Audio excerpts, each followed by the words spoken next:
Emily and Mark were an adventurous couple, always looking for new experiences. When they received an invitation to spend a weekend at the infamous Whispering Manor, they couldn't resist. The manor, located deep in the woods, was rumored to be haunted. Stories of disappearances and ghostly sightings had surrounded the place for decades. As they drove towards the manor, an unsettling feeling grew within Emily. The winding road through the dense forest seemed endless. The trees towered over them, casting long shadows as the sun began to set. They finally arrived at the manor, an imposing structure with a dark history. The once grand house was now covered in ivy, its windows dark and lifeless. The caretaker, an elderly man named Mr. Jenkins, greeted them at the door. His eyes were cold and his demeanor was as chilling as the manor itself. "Welcome to Whispering Manor," he said with a voice that sent shivers down their spines. "I hope you enjoy your stay." Inside the manor was a labyrinth of dark hallways and dusty rooms. The air was heavy and the silence was deafening. As they settled into their room, Emily couldn't shake the feeling that they were being watched. The old bed creaked as they lay down, and the wind howled outside, creating an eerie symphony of sounds. In the middle of the night, Emily woke up to the sound of whispering. It was faint, but unmistakable. She nudged Mark, who groggily opened his eyes. "Do you hear that?" she whispered. Mark listened intently but heard nothing. "It's just the wind," he assured her, but Emily knew it was something more. The next day, they explored the manor. Each room held remnants of the past, old furniture, family portraits, and cobweb-covered chandeliers. In the library, they found a journal belonging to the previous owner, Lady Evelyn. Her entries spoke of strange occurrences and a growing sense of dread. As they continued their exploration, Emily noticed shadows that didn't seem to belong. They moved independently of the light, creeping along the walls and floors. Mark dismissed it as a trick of the light, but Emily couldn't shake the feeling that something sinister was at play. That evening, as they sat by the fireplace, the whispering returned. This time, it was louder and more distinct. The voices seemed to be coming from all around them. Emily and Mark exchanged nervous glances. "We should leave," Emily urged, but Mark was determined to uncover the truth behind the manor's haunting. That night, they decided to stay awake and investigate the source of the whispers. Armed with flashlights, they ventured into the dark hallways. The whispers grew louder, leading them to the basement. The air grew colder as they descended the creaky stairs. In the basement, they found a hidden door. Behind it was a small, dimly lit room. In the center of the room was a large mirror, its surface covered in grime. As they approached, the whispers intensified, and the temperature dropped drastically. Emily's breath formed visible puffs in the frigid air. Suddenly, the mirror cleared, revealing the ghostly figure of Lady Evelyn. Her eyes were hollow, and her face was twisted in agony. "Help me," she whispered, her voice echoing in the small room. Emily and Mark froze in terror as Lady Evelyn's apparition stepped out of the mirror. Lady Evelyn's ghost moved towards them, her eyes filled with desperation. "You must leave this place," she urged. "The manor is cursed. It feeds on the souls of those who stay too long." Emily and Mark didn't need any further convincing. They bolted out of the basement and ran towards the front door. As they reached the door, it slammed shut. The whispers grew into a cacophony of voices, each one filled with malice. The shadows on the walls twisted and writhed, taking on monstrous shapes. Desperation fueled their strength as they fought to open the door.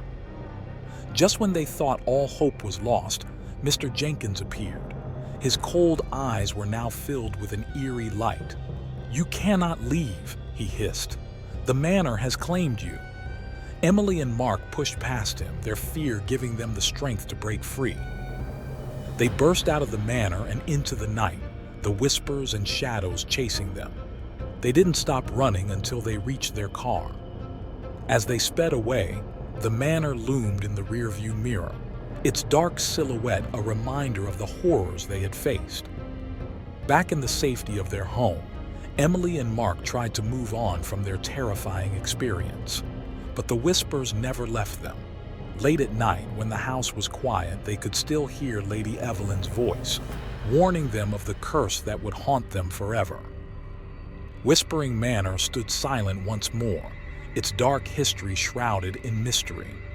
Those who ventured there never returned, their souls claimed by the malevolent spirits that dwelled within. The legend of Whispering Manor grew, a chilling reminder of the horrors that lurk in the shadows. Samantha and John had been searching for their dream home for months. When they stumbled upon the house on Willow Lane, it seemed perfect. The large Victorian house had an old-world charm, with its ornate woodwork and sprawling garden. Despite its eerie appearance, the price was unbeatable, and the couple decided to take the plunge. As they moved in, the neighbors watched from a distance, whispering amongst themselves. There were rumors about the house, stories of the previous owners who had mysteriously disappeared. But Samantha and John brushed off the warnings, eager to start their new life together. On their first night, a storm rolled in, bringing with it an unsettling atmosphere. The wind howled, rattling the windows, and the old house groaned as if it were alive. As they unpacked, Samantha found an old photograph album in the attic. It was filled with pictures of a family from the early 1900s. The last photo showed the family standing in front of the house, their faces twisted in fear. That night, Samantha woke to the sound of footsteps echoing through the house. She nudged John, who groggily got up to investigate. They found nothing out of the ordinary, but the sense of unease lingered. As they returned to bed, the shadows in the corners of the room seemed to dance, watching them with unseen eyes. Over the next few days, the strange occurrences escalated. Doors slammed shut on their own, and objects moved inexplicably. The air grew colder, and a sense of dread permeated the house. Samantha began seeing fleeting apparitions: a woman in a white dress, a child with hollow eyes. They appeared in mirrors, windows, and even in her dreams. One night, as she stood in front of the bathroom mirror, the woman in white appeared behind her. Samantha froze, her heart pounding. The woman's eyes were filled with sorrow and fear. "Leave this place," she whispered before vanishing.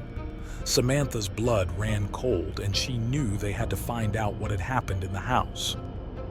Determined to uncover the truth, Samantha and John delved into the history of the house. They discovered that it had belonged to the Aldridge family. In the late 1800s, strange deaths and disappearances had plagued the family.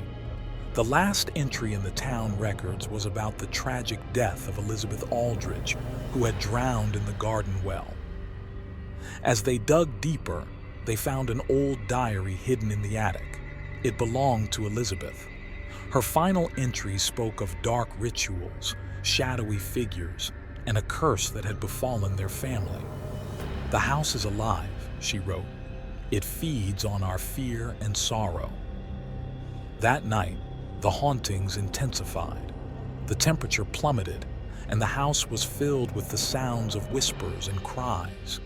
The apparitions became more frequent, their faces twisted in anguish. Samantha and John could feel the malevolent presence closing in on them. In the dead of night, they heard a child's laughter echoing through the halls. They followed the sound to the basement, where they found an old locked door. The key was in Elizabeth's diary. With trembling hands, they unlocked the door and stepped inside. The room was filled with old, rotting furniture and strange symbols painted on the walls.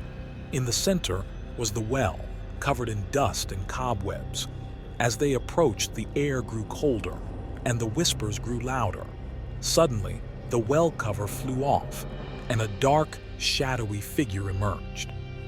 The figure was Elizabeth's husband, Thomas, his face contorted with rage and madness. "You cannot leave," he snarled. "The house demands a sacrifice." The shadows in the room began to close in on them, and the air grew thick with malevolence. Samantha and John fought to escape, but the shadows wrapped around them, pulling them towards the well. Desperation fueled their strength, and they managed to break free. They ran out of the basement and into the stormy night, the malevolent presence chasing them. They didn't stop running until they reached the edge of the property. As they looked back, the house on Willow Lane seemed to pulse with an evil energy. The apparitions of the Aldridge family stood in the windows, their faces twisted in sorrow and pain. Samantha and John left everything behind and never looked back. The house on Willow Lane stood silent once more, its dark history waiting to claim its next victims. The neighbors whispered of the curse, warning anyone who dared to venture near. Years later, the house remained abandoned, a grim reminder of the horrors that had taken place. Those who passed by could still hear the whispers of the past, a chilling echo of the suffering that had occurred within its walls. The legend of the house on Willow Lane grew, a haunting tale that would be told for generations to come.